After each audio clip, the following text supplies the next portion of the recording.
पुष्कराद्यानि तीर्थानि गंगाद्याः सरितस्तथा आगच्छन्तु पवित्राणि स्नानकाले सदा मम। The sun rises with the hymn of Gayatri Mantra. When someone has already taken a holy bath in the cold and pure waters of Ganga and has gathered much water in his hands joined together, pouring it with his hands held up, eyes closed for a Surya Namaskar.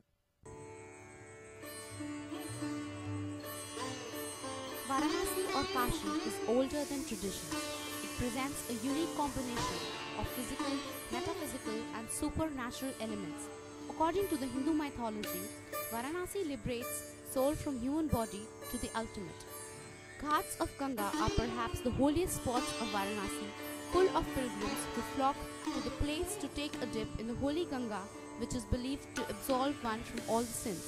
Hindus believe that taking one's last breaths here can help them attain moksha and open the way to God and heaven. The city dates back to 7th century BC, where Varanasi has been along river Ganga even before the advance of Aryans.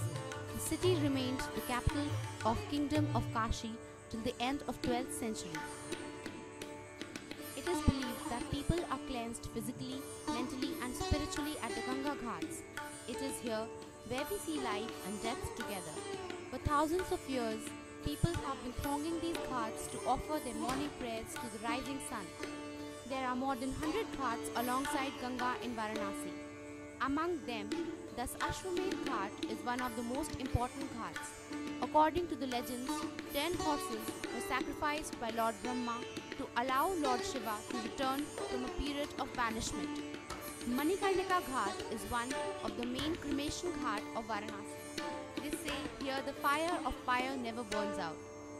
Some other important ghats are Asti Ghat, Harishchandra Ghat and Tulsi Ghat. In the evening, the grand aarti at Das Ashwamedh Ghat is conducted every sunset by 7 white and pink robed priests. These 5 young men sway in seemingly choreographed movements, worshipping the river goddess with incense, camphor, flowers and earthen lamps. Thousands of illuminated lamps are immersed in waters of holy Ganga, and the floating lamps add a divine look to the river at dusk. The market is flooded with items related to worship like candles, plates, conch shells and rudraksh. Street food is hot and spicy. Delicacies and sweets are also an attraction. While talking about the specialities of Banarasi flavors, who can ever forget the sour and sweet Langra Aam, a variety of mango available in summers, and the fragrant Banarasi pan that is often added with aromatic essence of rose and supari. Milk products like lassi and thandai are also a great relief in the hot summers. Known as the cultural capital of India, Varanasi is famous for its religious and spiritual lifestyle. One of the most important pilgrimage spots for Jains, Buddhists and especially Hindus. It has been a mute witness to many great historic upheavals and events. Rickshaws and autos are still a common sight of Varanasi streets, and while these modes of transportation are picturesque, they contribute to traffic jams and slow movement on the city streets. People of Banaras are known for being the exponents of literature, music, Vedic philosophy, arts, crafts and architecture. The sadhus are the cynosure of Banaras. They generally wear saffron, drapes, rudraksh and adorn themselves with ash. Apart from them are the common simple households and people who stay in near villages. The weavers are mostly Muslims and the traders are Hindus who live in good brotherhood relations with each other. Varanasi has a high rate of child labor due to the small-scale industries. Banaras Hindu University, which was founded by Pandit Madan Mohan Malviya, is considered to be the largest residential university in Asia and the most prestigious for classical learning in India. The Ramnagar Fort lies about 14 kilometers from Varanasi, situated on the opposite bank of River Ganga. It is the ancestral home of Maharaja Balwant Singh, who built this fort palace in the 18th century in red sandstone. Sarnath is one of the foremost important Buddhist pilgrimage centers of India. Buddha, the great sage, after attaining enlightenment at Bodh Gaya, came to Sarnath and delivered his first sermon to the 5 disciples for redeeming humanity. It is believed that the patterns carved on the Sarnath stupa were transferred to the textile designs of the Gupta period. It is in the heart of this city that there stands in its fullest majesty the Kashi Vishwanath temple, in which is enshrined the Jyotirlinga of Shiva. Varanasi has several small cottage industries, including Banarasi silk sari making, the production of textiles such as hand-woven carpets and handicrafts. Banarasi silk is known all over the world for its finery and softness. They are adorned with intricate designs and zari embellishments, making it popular during traditional functions and weddings. The world-famous gold and silver brocades and richly worked saris are known to have passed on from generation to generations, much like a family jewel, without losing their charm. The hanks of the thread are bought from the market. It is then mounted on a parita, which is a large and a simple cylindrical framework of bamboo, and then transferred to the reeling machine, which is a charkha or a common spinning wheel. The threads taken out after reeling are wound around a khali, from which they are again unwound and each attached to a ring, which is connected with a rod. A gum-like material, siricin, is removed by boiling the silk in soap water. Then comes the degumming and the bleaching process. The warp or Tana machine is used to make the warp. The designer first works out the design of a fabric destined to be reproduced on paper. This work is called likhai. The design is plotted on a graph paper by plotters according to the dimensions desired. The plotted nakshas are taken to a technician who punches them on cardboards in a required sequence. These cards are linked in a chain as per the design and then used by the jacquard machine to provide the exact sequence of different colors of the thread that are required for the design. Through continuous passing and weaving of single wefts one by one, the whole sari is prepared, which may take time varying between 20 days to 6 months. देखिए warp जो है इस पे लपेटा हुआ है, यहाँ से वार्प होकर के आता है। हमने आप लोगों को लीज बताया था, लीज ये होती है, देखिए, ठीक है। अब इस लीज के माध्यम से देखिए 2 धागे, इसमें 2 राड लगे हुए हैं इसमें। इस राड को आप बीच से कहीं भी ऐसे आपका कोई धागा अगर देखना है, आप इधर करिएगा। अब देखिए यहाँ से जब इधर करिएगा तो एक धागा इसमें से निकल जाएगा। देखिए ये धागा निकल गया। पूरे को फील्ड फ्रेम कहा जाता है। इसमें ये जो लगे हुए हैं, पतले पतले आपको तार का वायर का देख रहे हैं, ये जो वायर हील इसको बोलते हैं। इसमें बीच में एक आई बनी होती है, होल बना होता है। उसी के बीच से धागे को ड्रा, रीड या कंघी, कंघी इसको हिंदी में बोलते हैं, रीड या कंघी। वैसे यहाँ के लोकल भाषा में इसको फन्नी बोलते हैं। लोकल भाषा में इसको फन्नी बोलते हैं। जैसे हील को गुल्ला बोलते हैं, वैसे लोकल भाषा में इसको फन्नी बोलते हैं। इसमें देखिए बीच बीच में डेंट है, पतली पतली जो है इसमें लगे हुए हैं, लोहे की जो है पत्तियाँ लगी हुई हैं, ठीक है। इसके बीच से हम धागे को ड्रा करते हैं। इसको ड्रा करने को हम जो है डेंटिंग करना बोलते हैं। रीड में धागे को ड्रा करने को डेंटिंग करना बोलते हैं। शेडिंग करना, पीकिंग करना और बीटिंग करना, ठीक है ना। तो ये प्राइमरी मोशन में हमारे 3 जो है वो आते हैं। तो तीनों क्रियाएं जो है ये करता है, ये होती हैं। शेडिंग करने के लिए, शेडिंग के लिए हम ऐसे देखिए इसको हमने ये दबाया, ठीक है। कुछ धागे हमारे ऊपर आ गए, कुछ नीचे चले गए। देखिए यहाँ शेड बन गया, ठीक है ना। इस शेड में हम पीक डालेंगे, ठीक है। ये हमारा शटल होता है।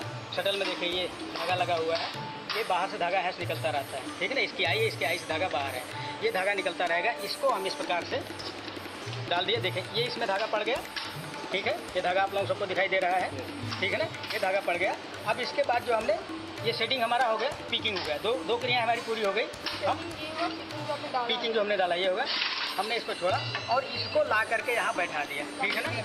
ये हो गया पीकिंग, ये हो गया पीकिंग। ये हमारी जो प्राइमरी मोशन की जो हमारी 3 क्रियाएं हैं, ये तीनों क्रियाएं हमारी पूरी हो गई। There are geometric motifs, floral creepers and booties, the paisley, even a bunch of flowers. Persia, China, Tibet and Europe have undoubtedly influenced the Jamdani weave.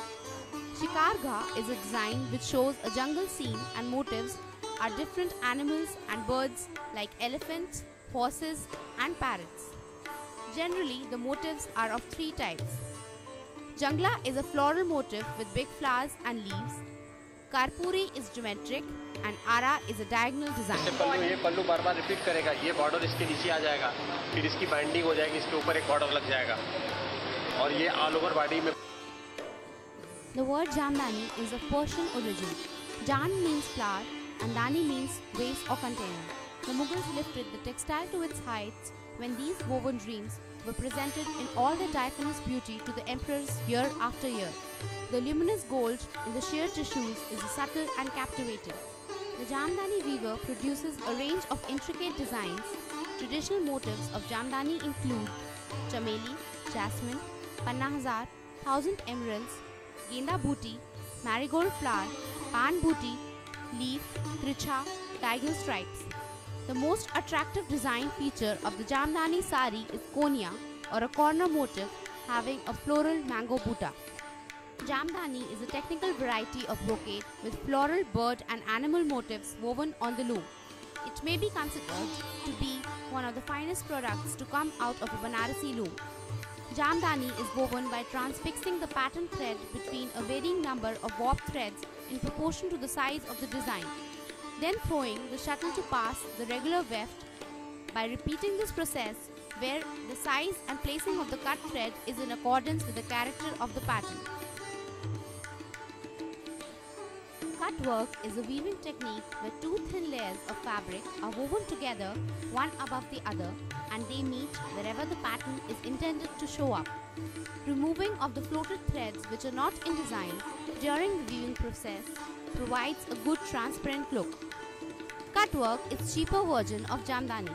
In cut work, the pattern is made to run from selvage to selvage, letting it hang loosely between two motifs, and the extra thread is then cut manually with scissors, giving the effect of Jamdani. The result is a thin transparent fabric with subtle opaque designs woven into it. Cutwork का मतलब है, देखिए इसमें extra waste पड़ता है, ठीक है ना. इसमें देखिए इसकी जो वीव हो रही है, बुनाई जो हो रही है वो प्लेन हो रही है. इसका बेस जो है, कपड़े का बेस जो है प्लेन है, ठीक है ना. लेकिन इसमें जो डिज़ाइन पड़ रही है, डिज़ाइन में हमारा जो है ट्विल बेस है. ये यहाँ पर जो आप देख रहे हैं डिज़ाइन है, इसमें देखिए इस प्रकार की धारियाँ दिखाई दे रही होंगी, ठीक है ना. और इसमें ये धागा आपको एक्स्ट्रा धागा दिखाई दे रहा होगा. ये एक्स्ट्रा धागे को हम काट देते हैं, वही बन रहा है जो कपड़ा इसका बन रहा है, सिल्क बाई सिल्क बन रहा है. इसमें जो डिज़ाइन बनाई जा रही है उसको जो है एक्स्ट्रा वेस्ट दिया जा रहा है. उसमें काटन और जरी यूज किया जा रहा है, काटन और जरी दोनों यूज किया जा रहा है. Today the craft is not only confined to saris but is also used to make furnishings, bags, stoles and wall hangings. The craft cluster is like a benchmark in our process of learning and a lifetime experience. The ghats, the boat rides, taking a dip, visiting the cluster villages and studying the craft was a complete package of fun learning. Our faculties, Ms. Nanika Thakur, Ms. Anutama Chakraborty, Ms. Anu Jain and Ms. Vasundhara Singh have been the guiding energy to our work, the inspiration to work harder and the strength to fight hardships. We also cannot forget the master weavers who have shared all their experience through years, their plans, their designs, their work and their knowledge. The experience has been intricately weaved with ourselves.